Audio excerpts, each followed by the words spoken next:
జరుగుతున్న global summit లో CM Revanth రెడ్డితో వేర్వేరుగా పలు కంపెనీల ప్రతినిధులు భేటీ అయ్యారు.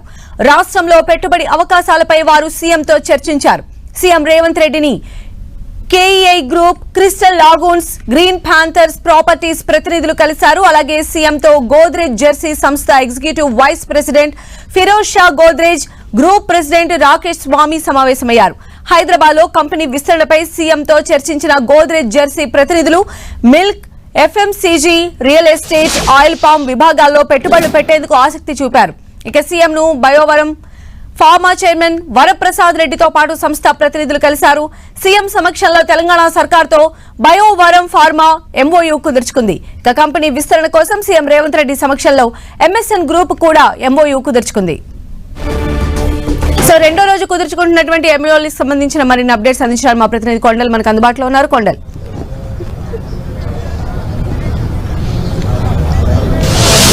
తెలంగాణ రైజింగ్ గ్లోబల్ సమ్మిట్ లో తెలంగాణ ప్రభుత్వంకి పెట్టుబడుల వెలువ కొనసాగుతుంది. నిన్న మనం చూసాం 2,43,000 కోట్ల 2.5 లక్షల కోట్ల పెట్టుబడులు రాష్ట్రానికి వచ్చాయి. ఈ రోజు ఇప్పటి వరకు తీసుకుంటే రెండో రోజు దాదాపు 2,96,495 కోట్ల పెట్టుబడులు ఇప్పటి వరకు ఎంఓయూలు కుదిరాయి. అంటే మొత్తం చూసుకుంటే 2 రోజుల్లో ఇప్పటి వరకు కలిస్తే 5,39,495 కోట్ల పెట్టుబడులు రాష్ట్రానికి వచ్చాయి. ఇంకా సాయంత్రం మరి ఇంకో 2-3 గంటల పాటు ఇంకా ఈ కార్యక్రమం ఉండే అవకాశం ఉంటుంది. మరిన్ని ఎంఓయూలు కూడా కుదిరే అవకాశం ఉంది. ప్రపంచంలో ఉన్న దిగ్గజ కంపెనీలు అనుకోండి, దేశంలో ఉన్న దిగ్గజ కంపెనీలు అనుకోండి, తెలంగాణలో పెట్టుబడులు పెట్టేందుకు ముందుకొస్తున్న పరిస్థితి ఉంది. గ్లోబల్ సమ్మిట్ లో ఇదే మనకి చిత్రం కనిపించిన పరిస్థితి. మొత్తం చూసుకుంటే ప్రభుత్వం ఆశించింది, ప్రభుత్వం చెప్పదలుచుకున్నది ఈ గ్లోబల్ సమ్మిట్ వేదికగా కంపెనీలకు చాలా స్పష్టంగా చెప్పింది. ఇక్కడ ఉన్న ఎన్విరాన్మెంట్ అనుకోండి, ఇన్ఫ్రాస్ట్రక్చర్ అనుకోండి, ఇదంతా కూడా వ్యాపారం కంపెనీలు బిజినెస్ చేసుకునేందుకు ఇక్కడ అనువైన వాతావరణం ఉంది. ప్రభుత్వం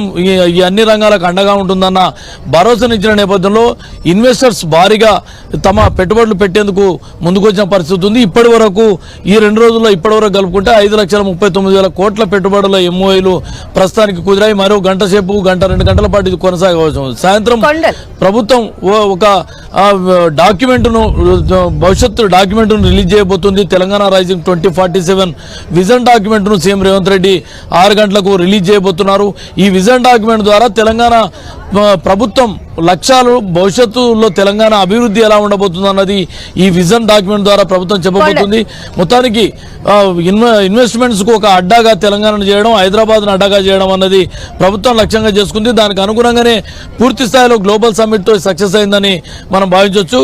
సాయంత్రం మరికొద్ది సేపట్లో ఈ సమ్మిట్ ముగిసిన తర్వాత ఈ సమ్మిట్ లో చివరన సీఎం రేవంత్ రెడ్డి ఆవిష్కరించబోతున్నారు విజన్ డాక్యుమెంట్ ను. దాని తర్వాత డ్రోన్ షో ఉండబోతుంది. 3,000 కెమెరాలు, 3,000 డ్రోన్స్ తో ఈ డ్రోన్ షో ఉండబోతుంది. మొత్తం చూసుకుంటే గ్లోబల్ సమ్మిట్ ను ప్రభుత్వం ఏం ఆశించిందో, గ్లోబల్ సమ్మిట్ వేదికగా ప్రపంచానికి ఏం చెప్పదలుచుకున్నదో అది పూర్తి స్థాయిలో చెప్పడం, దానికి ప్రతిఫలంగా భారీగా పెట్టుబడులు కూడా సాధించిన పరిస్థితి కనిపిస్తుంది. సంధ్య, కొండల్, మనం చూసాం అంటే ఈ గ్లోబల్ సమ్మిట్ ద్వారా 3 ట్రిలియన్ కోట్లకు సంబంధించినటువంటి పెట్టుబడులే లక్ష్యంగా టార్గెట్ గా వచ్చినటువంటి గవర్నమెంట్ ఈ రోజు మనం చూసినట్లయితే ఈ 2 రోజులకి వచ్చినటువంటి హ్యూజ్ రెస్పాన్స్ తో వాళ్ళు అనుకున్న టార్గెట్ రీచ్ అయినట్టే కనిపిస్తోంది. ఇంకా ఇంతకు మించినటువంటి రెస్పాన్స్ కూడా మనం ఎక్స్పెక్ట్ చేస్తూ ఉన్నాం కదా. ప్రెజెంట్ సిచ్యువేషన్ ఎలా ఉంది?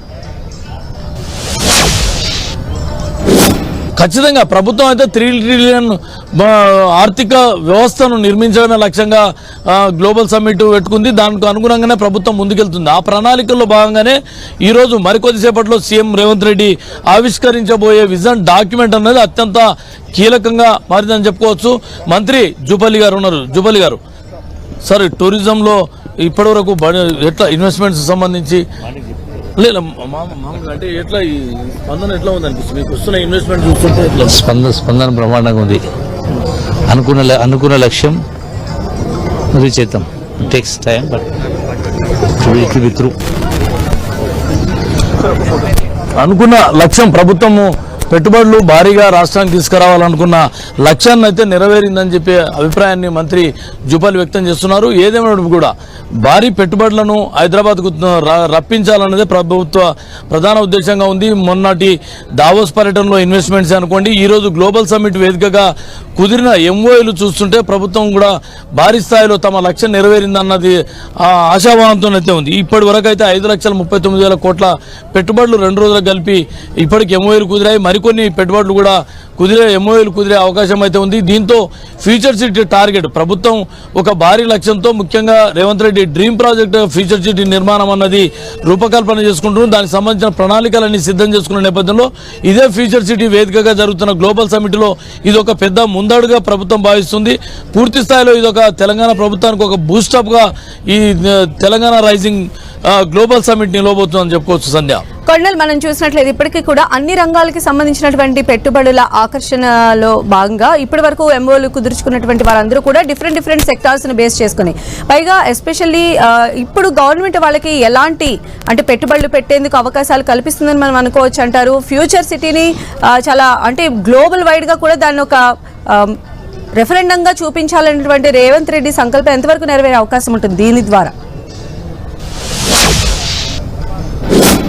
ఖచ్చితంగా హైదరాబాద్ అంటేనే ఒక బ్రాండ్ ఉంది. ఇన్వెస్ట్మెంట్స్కి అనుకోండి, ప్రపంచ దిగ్గజ కంపెనీలన్నీ కూడా ప్రస్తుతానికి హైటెక్ సిటీ ఈ మొత్తం హైదరాబాద్లో ఉన్నాయి. ఐటీ, సాఫ్ట్వేర్ సంబంధించి, బయో సంబంధించిన, లైఫ్ సైన్సెస్ సంబంధించి, ఆటోమొబైల్ రంగానికి సంబంధించిన ఇట్లా ఎవ్రీ సెక్టార్ కూడా ప్రస్తుతం హైదరాబాద్లో తమ వ్యాపారం కొనసాగిస్తున్న పరిస్థితి ఉంది. అయితే ఈ ఇన్వెస్ట్మెంట్స్, ఈ వ్యాపారం మరింత విస్తరించే దిశగా అన్ని కంపెనీలకు ముందుకెళ్తుంది. ఇక్కడ ఉన్న ఇన్ఫ్రాస్ట్రక్చర్ అనుకోండి, ప్రభుత్వం నుంచి అందే సహకారం అనేది అత్యంత కీలకంగా మారుతున్న నేపథ్యంలో తెలంగాణ ప్రభుత్వం ఈ దిశగా ఉన్న ఇన్ఫ్రాస్ట్రక్చర్ను వాడుకోవడం, దాంతోపాటు హైదరాబాద్కు ఉన్న బ్రాండ్ను ఉపయోగించుకోవడం, ఆ బ్రాండ్ లక్ష్యంగానే మరిన్ని పెట్టుబడులు సాధించే దిశగా ప్రభుత్వం ప్రణాళికబద్ధంగా ముందుకెళ్తుంది. దాంట్లో భాగంగానే ఈ విజన్ డాక్యుమెంట్ ఉంటుందని చెప్పి పదే ప్రభుత్వం చెబుతుంది. మరికొద్ది సేపట్లో ఈ తెలంగాణ రైజింగ్ విజన్ 2047 డాక్యుమెంట్ను ప్రభుత్వం విడుదల చేయబోతుంది. దానికి అనుగుణంగా తెలంగాణ ప్రభుత్వం లక్ష్యాలు అన్నవి ప్రధానంగా చెప్పబోతుంది. అదేవిధంగా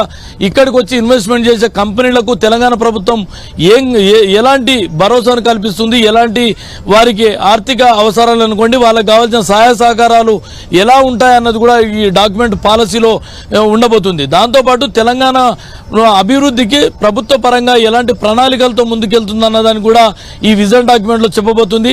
దీంతో పాటు ఫ్యూచర్ సిటీ అన్నది తెలంగాణ ప్రభుత్వం ఒక డ్రీమ్ ప్రాజెక్ట్గా చెప్తుంది. ఎందుకంటే ఇప్పటికే హైదరాబాద్ అనేది భారీగా విస్తరిస్తున్న నేపథ్యం, దాంతోపాటు హైదరాబాద్ నగరం పైన పూర్తి స్థాయిలో ఒత్తిడి పెరుగుతున్న నేపథ్యంలో ఈ ఫ్యూచర్ సిటీ అత్యంత ఆధునిక అంగులు, ముఖ్యంగా అంతర్జాతీయ స్టాండర్డ్స్ ఈ ఫ్యూచర్ సిటీ నిర్మాణం చేపట్టబోతుంది. ఇక్కడ 30,000 ఎకరాలు ఫ్యూచర్ సిటీ, ప్రస్తుతానికి ఫ్యూచర్ సిటీలో 30,000 ఎకరాలతో ఈ నవ నిర్మాణం అనేది చేపట్టాలని ఒక ప్లాన్ తీసుకుంది. 30,000 ఎకరాల్లో పూర్తిగా zero net city, zero pollution సిటీగా ఈ నగరం నిర్మాణం కాబోతుంది. ఈ నేపథ్యంలోనే అంతర్జాతీయ కంపెనీలన్నీ కూడా ఈ ఫ్యూచర్ సిటీ పట్ల ఆకర్షిస్తున్న పరిస్థితి ఉంది. ఈ నేపథ్యంలోనే తెలంగాణ ప్రభుత్వం పూర్తి స్థాయిలో లక్ష్యాలు నెరవేర్చుకునే దిశలో ఈ ఫ్యూచర్ సిటీ కూడా అత్యంత కీలకంగా మారుతుందని చెప్పుకోవచ్చు. సంధ్య, రైట్ కొండల్.